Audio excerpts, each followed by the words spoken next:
So, why do I have this compass up here? Because a second attribute of leadership that I want to pass on to you is integrity. It's moral compass.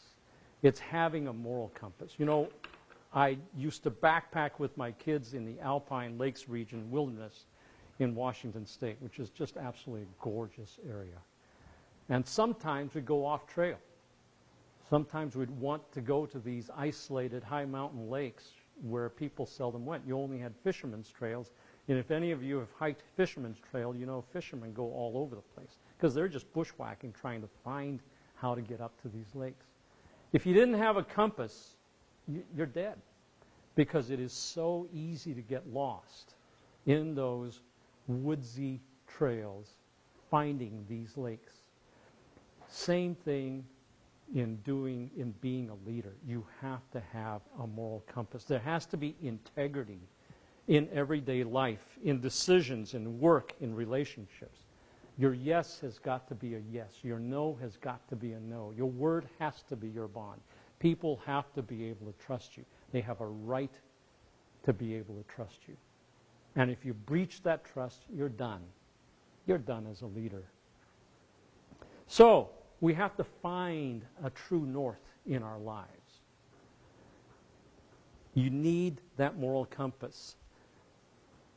I tell my young lawyers in our firm, there's a line that divides right and wrong.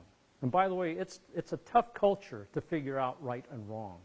Again, our culture is strongly pressuring to say there is no right or wrong. It's just whatever fits the particular situation. But let me tell you, there is right and wrong, and you know it, I know it. When you do something wrong, when you steal, it's just wrong.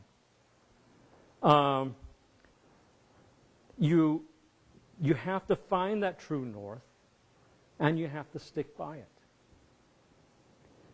And I tell my young lawyers, there's that dividing line between right and wrong, don't even come close to the line. If you have an imaginary line where this is right and this is wrong, I tell them, do not approach, don't even get close to it. Because when you get close to it, it's such an easy step just to step on the line or to cross the line. And every time you cross the line, it becomes easier the next time to cross that line again and go a little further. So that moral compass is absolutely necessary if you expect to be in leadership. And you know, people say, well, my personal life is my own business. Yes, that's true. All of us, our personal life is our own business, but if you expect to be a leader, your personal life is no longer your own business. It becomes the business of people to know. If you make serious mistakes in judgment in your own life, it will come out. I always assume that whatever I do will be known. If I'm ashamed of something, it will become known to my worst enemy, if I have some worst enemies out there. You just simply have to assume that. So, that's the second principle of leadership. You've got to have what a friend of mine who was the president of the University of Washington once called an integrity reflex.